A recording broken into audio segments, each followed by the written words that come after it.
Nearly every American is unaware of the United States Corporation coming about just after the Civil War. The USA's last year as a constitutional republic was 1870. The Act of 1871 was passed, creating a separate form of government for Washington, D.C., essentially turning it into a corporation outside the jurisdiction of the Constitution of the USA, much like Disneyland, except employees are called citizens. In court or on paper, if you refer to yourself as a citizen, you are declaring that you are not a free American, but an employee of USA, Incorporated. Corporations dictate every aspect of life in America, including the food we eat, the water we drink, the air we breathe, our exposure to toxins, to stress, the energy we use, and our healthcare choices. It also affects our sovereignty as free human beings. On June 5, 1933, Congress passed House Joint Resolution, HJR E-192, in order to suspend the gold standard and abrogate the gold clause in the U.S. National Constitution. Since then, no one in America has been able to lawfully pay a debt. HJR 192 also made all citizens, private corporations, to be used as collateral for international loans. Consent was manufactured, so the government can access the International Monetary Fund through your exemption account, created at your birth and backed by the bond attached to your birth certificate. Because we seem to have a myriad of offerings from corporations that can sometimes benefit us, does not mean we are a free people. It means we are given a set number of choices, determined by specific corporations. Your birth certificate is a contract with a corporation masquerading as a government. This legal identity is called a straw man, whilst your flesh and blood identity is called a freeman. For most ordinary people, our work schedules, dictated by corporations, determine the amount of free time we are allowed. This is the measured time we must use to pursue other interests outside of work. If you look at the bottom of your birth certificate, it says Department of Commerce. It is a property of the Department of Commerce because you are nothing more than a piece of commercial material. That's why, if you're out of work, you don't go to the unemployment office. You go to the Office of Human Resources, because you're just a human resource. In America, this time is purposely extremely limited. It is all we are given to cultivate relationships with family and friends, raise our children, and enjoy entertainment and relaxation. It's just enough to recharge us for our real purpose in life, which is to serve the corporations. Tate's Code, Title 28, Part 6, Chapter 176, Subchapter A, in Section 3002 in Definition. 15. This states unequivocally that the United States is a federal corporation.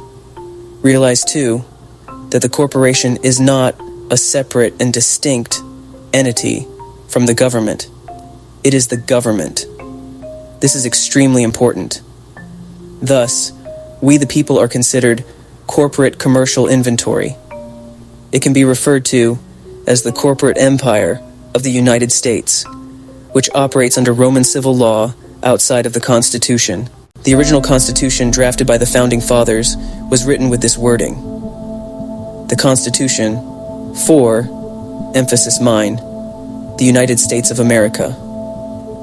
When the original Constitution was suspended, the United States became defined as a federal corporation as per Legal Code 28 U.S.C. Paragraph 3002. The de facto corporate constitution reads, the Constitution of the United States of America.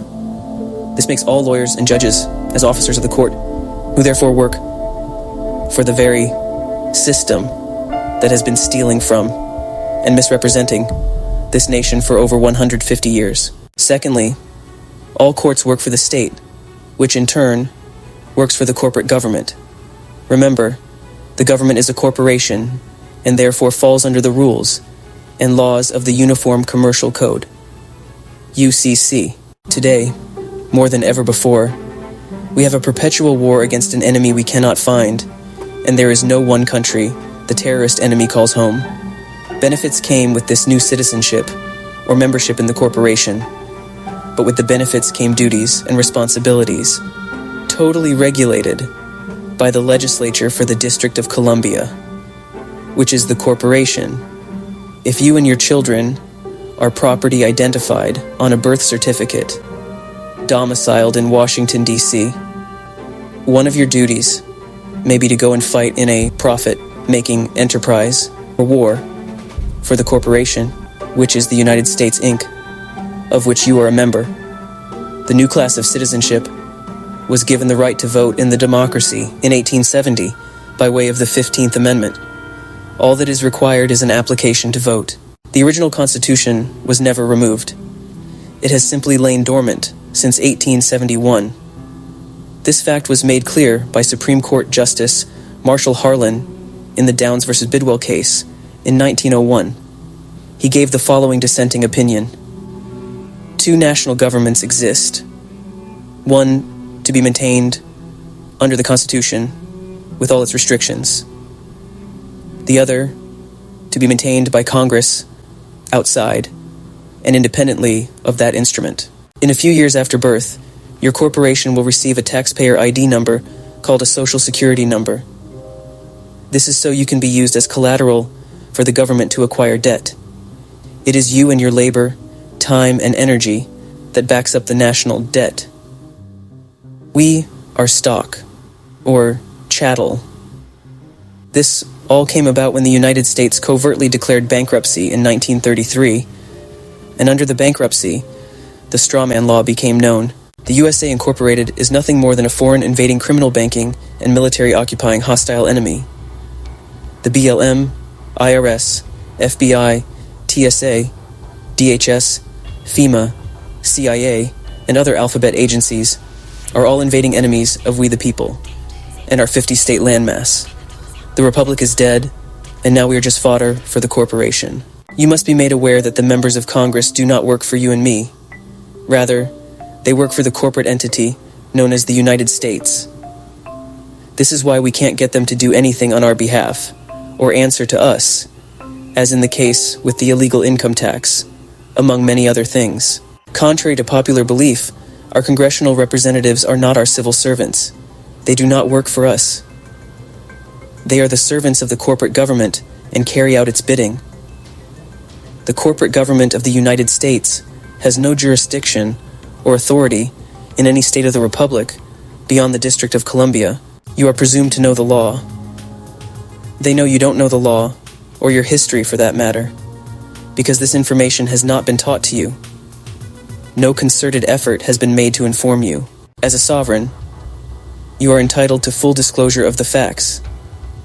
As a slave, you are entitled to nothing other than what the corporation decides to give you, at a price.